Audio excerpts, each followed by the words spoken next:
7 years following Borderlands 2, Gearbox has returned, this time with, well, Borderlands 3, and they've brought along with them some new technology, namely Unreal Engine 4. And as I just discussed last week with Gears of War 5, it's interesting to see another Unreal Engine 4 game tackling 60 frames per second, at least in certain modes. There are some serious caveats to discuss, but we wanted to get this video out as soon as possible so people could at least have an idea of how the game is running, namely on PS4 Pro and Xbox One X. And the man that's been actually doing all the testing today is, of course, Thomas Morgan. Tom. Hey, how's it going, John?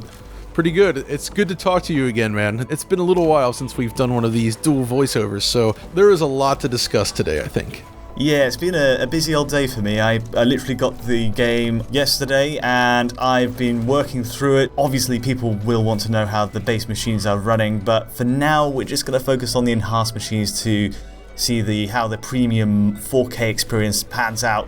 I think your point about Gears 5 as a kind of comparison point is a valid one because it's one of those games which really shows that engine firing on all cylinders, whereas this game, you know what, I'm not so sure that's quite the case. So I think that's an important point to take home. Some people have complained about certain elements of Gears 5, like, oh, there's no physics on certain small objects, or oh, the plants don't move when you run through them, kind of like Horizon Zero Dawn. Well, the thing is, though, is hitting 60 frames per second in Unreal Engine 4 at relatively high resolutions with that level of visual detail on display and all those rendering techniques is a very difficult thing. Borderlands 3 is targeting a very different sort of spec. It sort of follows up with the artistic style of the previous games, which is great, but it really hasn't evolved in any significant fashion, and as such, it doesn't feel like a massive leap forward in terms of visual quality, which is why some of the issues we're seeing today are, I have to admit, rather disappointing. This does not seem to be firing on all cylinders at all. But I guess the first thing we should talk about is, of course, what everybody always wants to know on these things, and that is pixel count, man. So what do we got? What's the resolution look like? Yeah, there's a bit of a curveball to this one because there's 2 modes per platform. PS4 Pro and X have a performance mode and a resolution mode. Performance is going to go for a 60 FPS target, and the resolution mode is going to cap it at 30. So to achieve that, Pro and X in the performance mode just run at 1920 by 1080, 1080p. So if you're targeting 60 frames per second, like Gears does, you're at 1080p as your maximum resolution then, is that right? Yeah, that's right. And on the flip side, you've got your resolution mode. We're on Pro and X, that'll be 3200 by 1800, which is a pretty good, way to support 4K sets. But yeah, you're really taking a big hit to get there at 30 FPS. I would agree, though. I mean, I actually I like those choices where, it's true, hitting 60 FPS is very difficult to do. Obviously, I can accept a low resolution performance mode for sure, and it's nice that, 1800p, I think, especially with Unreal's anti-aliasing technique, it looks pretty darn good on a 4K display, I believe. Yeah. So those choices are interesting and they make a lot of sense for this game. It's interesting to think that the remasters of Borderlands 1 and 2, the Game of the Year edition and the Handsome Collection, were 4K and 60 FPS, not a locked 60, but on Pro and X they got to a pretty decent level of performance. That makes sense, though. It's Unreal Engine 3. Those are games designed for last generation consoles, so it makes a lot of sense that those would be at 4K 60. I mean, I guess the disconnect here is just obviously the tech has evolved significantly in many ways, but in terms of the way the game looks to the eye, it doesn't feel like a next generation leap necessarily. But still, I do think it looks visually attractive, so I can't knock it for that. It's still a beautiful game. Yeah, one thing I will add there is usually we're on the lookout for dynamic res or something like that. Oh my gosh, yeah. But as ever, it's like, well, we can't rule it out 100%. But what I've seen so far is fixed at those numbers. We'll update the video in the description if there's any change to that. But from what I'm seeing so far, yeah, 1080p and 1800p. Another thing you mentioned that I'm curious to hear about is you said that there's actually some visual differences between X and Pro, just in terms of the assets, draw distance, and the like. What's going on there? If you want to start Borderlands 3 and just go for the best looking way to play it, the surprise here is actually you're better off playing on PS4 Pro. The thing is, Whoa. yeah, I know, right? I didn't expect it either, but it turns out there are certain aspects of the visual design, the settings, which just so happen to be higher on Pro. So, anisotropic filtering quality, clearly high. I mean, in this shot, this side by side, as we go into this layer here to face the Shiv boss, we've got a much clearer presentation of the textures as we walk forward across the floor. And my theory is X has inherited the same setting as used on base Xbox One, which, you know, we'll be able to confirm later on. That's different than what else has changed between them. So there are a few other things, like there's definitely a difference in the density of foliage, like across the whole first segment. You know, there can be variances, these are often randomized, but I noticed a consistent streak of Pro just having more on screen, and I couldn't really ignore that. So something to look out for, but nothing really game-changing. But in terms of the visual makeup generally, the shadow cascade, the shadow quality, they're all identical. Motion blur, depth of field in cutscenes, all the same. And obviously the texture work itself, the ground texture especially, looks the same resolution. To be honest, it still has that very low-res pixelated look when you get too close, which I kind of hoped would be more detailed for two consoles which are pushing 4K support. I mean, that would be interesting because, I mean, it is a cartoony looking game by design, but, you know, slightly higher resolution textures would be great, like to appreciate the artistry and the textures. But at the same time, I mean, this game does sport fairly large maps, and I'm sure there's still a lot of memory constraints there. Yeah. And even then, we don't know if they were ready to take advantage of whatever extra memory might be available for slightly improved textures. So I'm actually curious to see what the PC version has to offer, 'cause I haven't had a chance to look at that one yet. No, we've got top PC guy Alex on the job there, so we'll see soon enough on that. Quick note here that exposure levels on both sides are a little bit different. So if you notice like Xbox being a bit darker or a bit brighter, I think it's just because of the dynamic contrast system being a bit different there. Okay, but what's not the same between them, and what you shared with me, and perhaps the most disappointing aspect, is the frame rate. Yeah, things are not looking good. Should we start with Xbox One X or PS4 Pro? What do you think? Do you want to start with the good news first or the bad? Actually, let's start with the good news first. I kind of prefer that myself. Well, Xbox One X, it's worth saying that no matter how you play the game, there will be stutters and hitches every now and then. I think because of just streaming, potentially because I had these hooked up to a network as well, and it might be scanning for other players or something like that. But I kicked off with the X performance mode because I thought, well, this is how I'd like to play it. But the turnout is it's kind of 50 to 60 FPS in most battles, usually the high 50s, and mostly 60 FPS in traversal, running around, that sort of thing. The real problem, I think, comes to bear when you start to get into vehicles. So I got to this point where I got into my first buggy, and it suddenly plummets and holds at about 45 FPS. At that point I realized, oh, this mode is not really optimized for the performance level I had in mind here.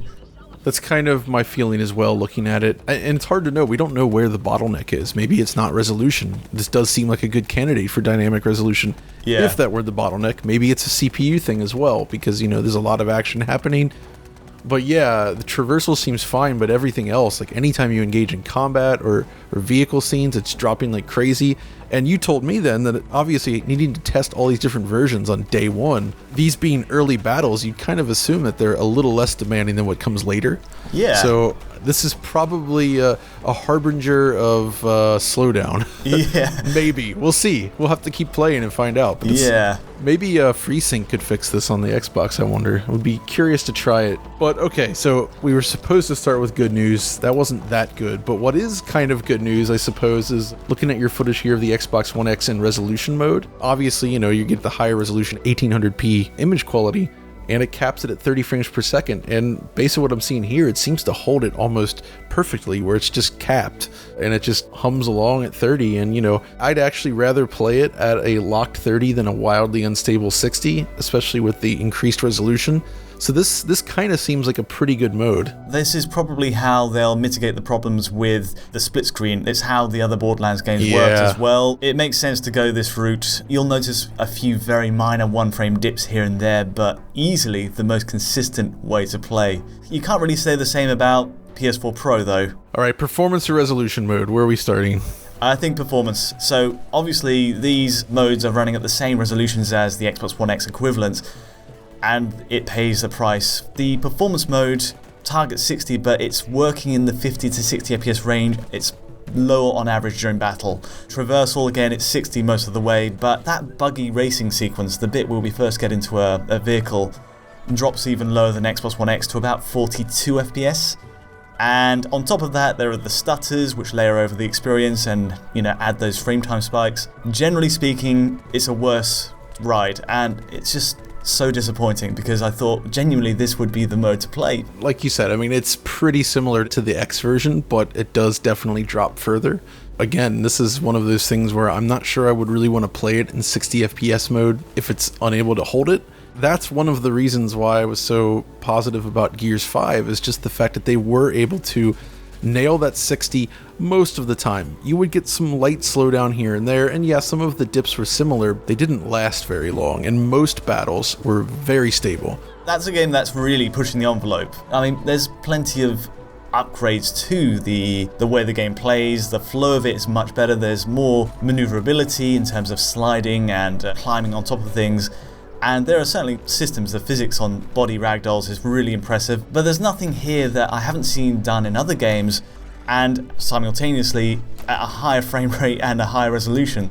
The problem for me, though, is that when you switch over to the high-res mode, and this is the one that's extremely bizarre to me. So this runs at the same resolution as Xbox One X, but with increased detail, and the result is that the frame rate just seems really bad, like really unstable, under 30 frames per second in many situations. 20 to 30 FPS? If you can believe it, battles playing out in the mid-20s. I honestly don't think this is any way to play. I mean, it reminds me of like the latter era PS3 games, maybe. I was going to say, it reminds me of Borderlands on last-gen consoles. Yeah. So I guess if you were able to deal with that, then maybe you'll be totally fine with this. I'm fascinated to see how the game will play in resolution mode plus 4 players in split screen. I'd love to see how that pans out. But yeah, something to test down the line once I get a good group in the office. For sure. As an aside, there have been rumors circulating that changing the field of view slider of all things in the settings menu on console can help with that performance level. I put this to the test on PS4 Pro, given that's the one more in need of a boost in the performance mode, just to see if I could get it any closer to 60. And the turnout really is much like I expected. So the game defaults at 90 on the field of view slider, but you can change it to 70 or go all the way up to 110. So I've used the two extremes, 70 on left and 110 on right, and just carved out a route through the wastelands to replicate the same test either side. And to be blunt, nothing really changed there. Despite showing so much more on screen, more geometry, more effects, and with all the assets streaming in so quickly, this didn't help at all either side, so I think we're going to have to debunk that one. But yeah, that's pretty much the lowdown. First impressions are, it's still as fun as ever. This game taps into that gameplay loop that everyone loves. Looting, shooting, and upgrading skills, and all of that, it works superbly, but the technical side of it just isn't as bolted on as I thought it'd be at this point in the generation. After so many years of engineering this, well, they haven't turned up with anything close to a performance level that really fits the remit of a shooter as fast-paced as this. The one takeaway, though, for me then here is I do think the game actually looks pretty nice in motion, and I like what they're trying to do here. The performance is disappointing now, but if we look back at their last game, Battleborn, from what I recall, that actually launched at 30 frames per second as well as the maximum frame rate, and then they eventually patched in a 60 FPS mode. It does at least show that Gearbox, given some time, will continue to refine and improve the game. And this is one of those games I think people will be playing for a lot of time to come. So there is still hope that things could improve following launch. So that's good. There's one of those shock skags now. Get it, spy. I'm down for a brawl. Say goodbye. But I guess that's going to do it for now. The news is what it is. All we can do is hope that things improve down the line. So if you enjoyed this video, as always, be sure to like and subscribe, ring the notification bell at the top, and of course, follow us both on Twitter. And of course, thanks for having me today, Tom. It was a pleasure to chat with you again. Yep, it's always a pleasure. So I guess for now, it'll be Tom and John signing off.